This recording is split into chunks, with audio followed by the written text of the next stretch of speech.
Hello student, this is Jyoti Sahab from Kids School. Today we will discuss exercise 10.2 class 8th maths.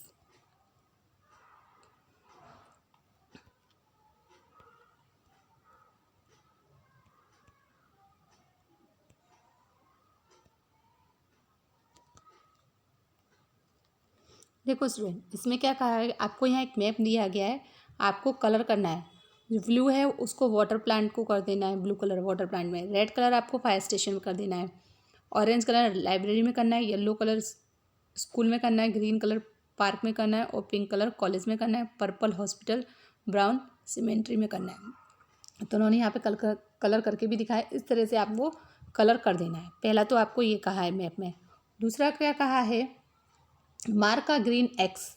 आपको x से green colour से x करना है। कहाँ पे, जहाँ पे जो रोड इंटरसेक्ट करे, रोड सी और नेहरू रोड। और दूसरा जो है आपका ग्रीन वाई करना है, जहाँ पे इंटरसेक्ट कर रहा है गांधी रोड और रोड ए।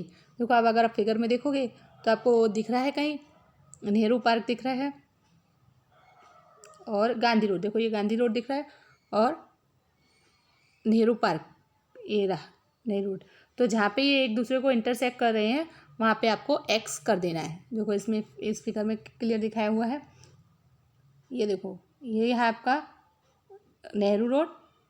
रोड किसके बारे में बात करी है क्वेश्चन में, नेहरू रोड और रोड सी। तो आप देखो ये नेहरू रोड और रोड सी जो आपको कर रहे हैं वहाँ पे हमको क्या कर देना है, एक्स कर देना है। ये रोड सी दिख रहा है आपको, यहाँ पे ये रोड सी दिख रहा है और ये नेहरू रोड दिख रहा है। जहाँ पे ये इंटरसेक्ट कर रहे हैं वहाँ पे हमने क्या कर दिया, एक्स कर दिया है। इसी तरह से हमने क्या किया है, जहाँ पे हमारा गांधी रोड और रोड ए इंटरसेक्ट कर रहे हैं। अब देखो गांधी रोड ये दिख रहा है आपको, गांधी रोड, और हमारा क्या है रोड ए, जहाँ पे इंटरसेक्ट कर रहे हैं वहाँ पे हमने क्या कर दिया है, वाई ग्रीन कलर से लिख दिया है। उन्होंने ऐसा ही कहा कि मार्क करना है हमें। Okay student. अब क्वेश्चन नंबर सी में क्या कहा है, उन्होंने कहा है in red draw a short street route from library to the bus depot. हमें रेड कलर करना है किसमें, जो सबसे शॉर्टेस्ट रोड हो। कहाँ से, लाइब्रेरी टू बस स्टॉप से। हमारी लाइब्रेरी कहाँ है, ये है हमारी लाइब्रेरी, और हमें बस स्टॉप जाने के लिए हम इस रोड से जाएंगे तो सबसे शॉर्ट पड़ेगा। और यहाँ पर उन्होंने रेड कलर कर दिया है। Okay student. अब क्वेश्चन नंबर डी में कहा है which is the farthest east the city park of the market. हमारा कौन जो है सबसे ज़्यादा ईस्ट के पास है, सिटी पार्क या मार्केट। तो हम फिगर में देखें तो ईस्ट के सबसे ज़्यादा निकट हमारा क्या है, सिटी पार्क है। इसी तरह से विच is the further south the primary school और द सीनियर सेकेंडरी स्कूल। जो साउथ की तरफ हमारा कौन सा ज़्यादा साउथ की तरफ पास है, तो ये सीनियर सेकेंडरी स्कूल जो है वो हमारा साउथ की तरफ ज़्यादा पास है, जबकि प्राइमरी जो स्कूल है वो उससे दूर है। इसलिए ये नहीं आके क्या आएगा, सीनियर सेकेंडरी स्कूल आएगा। Okay student. अब क्वेश्चन नंबर 2, 3, 4 आपको अपने आप करने हैं। अब हम बात करेंगे एक्सरसाइज 10.3 की। 10.3 में क्या कहा है, can a polyhedron have for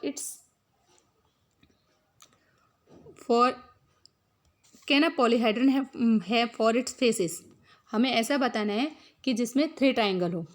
तो क्या ऐसा हो सकता है पॉलीहेड्रॉन जिसमें 3 ट्राइंगल हो। पहले तो आपको ये मालूम होना चाहिए पॉलीहेड्रॉन कैसे कहते हैं। पॉलीहेड्रॉन में के दो प्रॉपर्टी होती है, एक तो 3D शेप होना चाहिए, दूसरा वो लाइन सेगमेंट से बना होना चाहिए।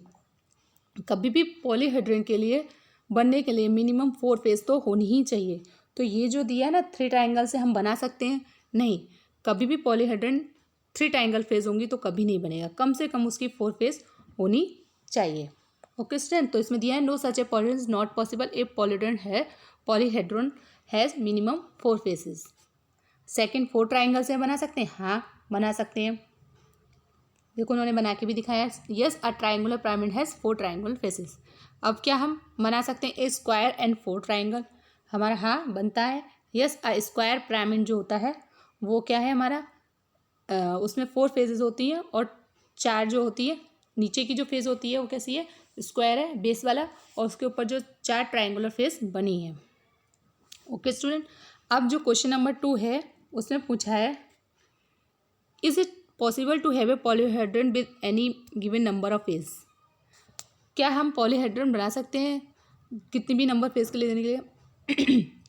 तो हमें कम से कम पॉलीहेड्रन बनाने के लिए 4 फेजेस ज़रूरी है। तो हम कितनी भी देना उससे नहीं बना सकते, मिनिमम 4 तो आपको देनी ही पड़ेंगी, तभी हम बना सकते हैं। ओके स्टूडेंट, अब है क्वेश्चन नंबर 3। अब यहाँ पे कुछ फिगर दी हैं, उसमें बताना है कि इनमें से प्रिज्म कौन सा है। पहले आपको प्रिज्म और पिरामिड मालूम होना चाहिए। प्रिज्म में क्या होता है कि जो टॉप फेज होती है और बेस फेज होती है वो कॉन्ग्रुएंट होती है, मतलब एक जैसी होगा। अगर नीचे रेक्टेंगल है तो ऊपर भी रेक्टेंगल, नीचे ट्रायंगल है, सॉरी नीचे स्क्वायर है तो ऊपर भी स्क्वायर है, नीचे ट्रायंगल है तो ऊपर भी ट्रायंगल होगा। और पिरामिड में क्या होता है, जो नीचे कितनी भी नंबर ऑफ साइड की फेज हो सकती है और ऊपर जाकर जो साइड और उसकी जो बेस के ऊपर जो फेज बन रही है ना, वो आपस में ऊपर जाकर एक जगह मिल जाती है। ठीक है, जैसे मंदिर का आपने देखा होगा टॉप ऊपर एक जगह जाके मिल जाता है, उस तरह से वो ऊपर जाके मिल जाती है। ऐसे मतलब इस तरह से किसी एक पॉइंट पे जाके मीट हो जाती हैं, सारी वर्टेक्स एक पॉइंट पे जाके मीट हो जाती है, ये ऐसे बंद होता है। एक तरह से आप ये समझो पिरामिड। तो प्रिज्म और पिरामिड में एक तो ये अंतर होता है। तो अब इसमें प्रिज्म और पिरामिड के फिगर दिए हैं, आपको आइडेंटिफाई करने हैं। तो ये देखो, ये तो प्रिज्म है ही नहीं क्योंकि ये कर्व फेज है, क्योंकि इसमें नेल क्या है, कर्व्ड है। हमेशा हमने कहा है पॉलीहेड्रन हमारा कब होगा, जब वो लाइन सेगमेंट से बना हो और 3D शेप का हो। तो ये कर्व शेप है तो हो नहीं सकता, तो ये तो रॉन्ग है। अब ये अनशेप्ड पेंसिल, हाँ है, ये क्या है, प्रिज्म है। ओके, और कौन सी है, अब देखो ये नहीं हो सकता ये, क्योंकि ये हमारा क्या है, पिरामिड है। हाँ ये बॉक्स है, तो ये बॉक्स हमारा है। तो आंसर में देखो ये, क्योंकि इसमें कर्व सरफेस है, इसमें लिखा हुआ है, इसलिए नहीं है। सेकंड वाला हमारा प्रिज्म है, थर्ड वाला भी नहीं है क्योंकि ये पिरामिड है, फोर्थ वाला है। ओके स्टूडेंट, अब क्वेश्चन नंबर 4 की बात करते हैं। क्वेश्चन नंबर 4 में कहा है, how are prism and cylinder alike. कैसे प्रिज्म और सिलेंडर अलाइक होते हैं, क्यों होते हैं, क्योंकि प्रिज्म और सिलेंडर के बेस और टॉप जो कैसे होते हैं, कॉन्ग्रुएंट फेसेस रखते हैं। ठीक है, और जब हम प्रिज्म की जो साइड है उसको हम बढ़ाते जाएं तो वो सिलेंडर में चेंज हो जाएगा। ओके स्टूडेंट, इसलिए प्रिज्म और सिलेंडर एक जैसे होते हैं। अब ये पूछ रहा है, how are pyramid and cone alike. क्या पिरामिड और कोन एक जैसे होते हैं? हाँ होते हैं। क्यों होते हैं, कैसे होते हैं? कि पिरामिड जो और जो कोन है उनकी जो लेटरल फेसेज जो वो एक जगह मीट होती है। जैसे कोन जो होता है, देखा है आपने, एक तरफ टॉप पे जाकर बंद हो जाता है, इसी तरह पिरामिड भी जो है ऊपर जाके बंद हो जाता है। तो वो दोनों सेम होते हैं। अगर हम पिरामिड की साइड को बढ़ाते जाएं तो क्या होगा, तो वो एक कोन में चेंज हो जाएगा। ओके स्टूडेंट, तो इसलिए हम कहते हैं कि पिरामिड और कोन एक जैसे होते हैं और प्रिज्म और सिलेंडर एक जैसे होते हैं। अब क्वेश्चन नंबर 5 में पूछा है, in a square prism same a cube explain. क्या स्क्वायर प्रिज्म क्यूब हो सकता है? देखो square prism has a square at its base. जो स्क्वायर प्रिज्म में जो बेस होता है वो स्क्वायर होता है। However it's had not necessary same as the side of the square. लेकिन ज़रूरी नहीं है कि उसकी साइड जो होती है स्क्वायर की तरह सेम हो। इसकी जो the square prism can also भी क्यूबॉइड, तो वो क्यूबॉइड भी हो सकता है। जो नीचे की बेस है वो सेम हो सकता स्क्वायर की फॉर्म में, लेकिन ज़रूरी नहीं है उसकी साइड की बेस भी क्या हो स्क्वायर की फॉर्म में, इसलिए वो क्या हो सकता है, वो क्यूबॉइड भी हो सकता है। अब हमें 6 नंबर जो है उसमें वेरीफाई करना है यूलर फार्मूला। तो पहले हमें इसकी फेज निकालनी पड़ेगी। तो देखो स्टूडेंट, ये क्या है, यहाँ पे पेंटागन है, दिख रही है, 5 साइड दिख रही है। अब मैंने क्या बोला, ये कौन सा आपको शेप दिख रहा है, प्रिज्म दिख रहा है। तो तो इसकी टोटल फेज कितनी हो जाएगी, एक नीचे और एक ऊपर। 5 साइड होती है पेंटागन की, तो 5 क्या बनेंगी और बनेंगी, 5 फेज बन गई। 5 कितनी फेज बनी, 5। तो ये बनेंगी साइड से ऐसे 1 2 3 और 4 5, और एक ऊपर और एक नीचे। तो टोटल फेज बनेगी इसकी 7। टोटल फेज कितनी बनेगी स्टूडेंट, 7। ओके, अब ये तो देखो 7 बन गई। अब हमें क्या देखनी है, इसकी एजेस देखनी है। तो एजेस टोटल कितनी बनेंगी, 15। 5 इधर 5 इधर 10, और इनको जोड़ने वाले एजेस किसे कहते हैं, जहाँ पे 2 फेज मीट हो रही हो। तो एज बनेगी हमारी 15।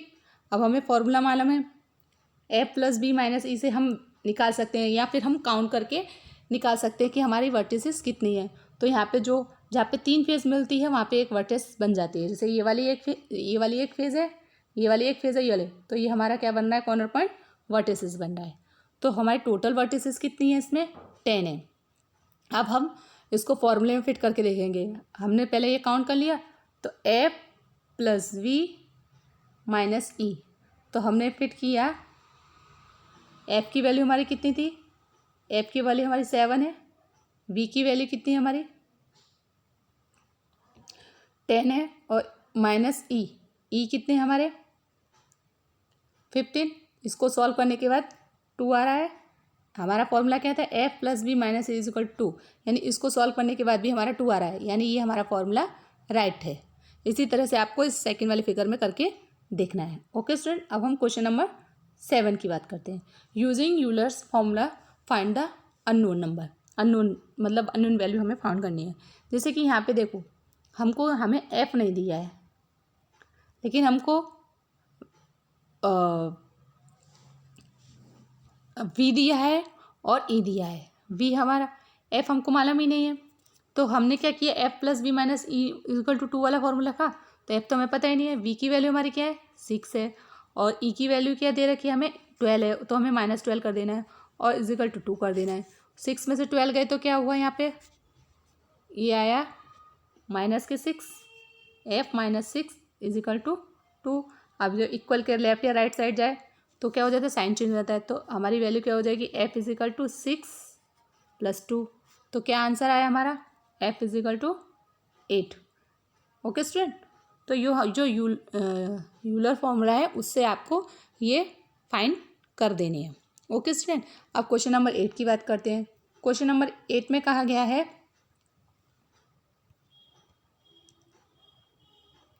Can a polyhedron have 10 face 20 edges and 15 vertices. तो हम क्या करेंगे, इसकी वैल्यू जो है F + V - E में रखकर देखेंगे। अगर इक्वल करके 2 आ रहा है तो हाँ, इस तरह का पॉलीहेड्रन बन सकता है, नहीं तो नहीं बना सकता है। हमने इसमें रखा, हम इसको सॉल्व कर रहे हैं, तो हमारी वैल्यू कितनी आ रही है, 5 आ रही है। दिख रहा है स्टूडेंट, इसको सॉल्व करने की वैल्यू 5 आ रही है, जबकि हमारा आना कितना चाहिए 2। तो इस तरह का पॉलीहेड्रन हम नहीं बना सकते, क्योंकि ये यूलर फॉर्मूले में फिट नहीं हो रहा है। ओके स्टूडेंट, तो यहाँ पे हमारी जो एक्सरसाइज है वो 10.3 कंप्लीट होती है। Thank you, bye.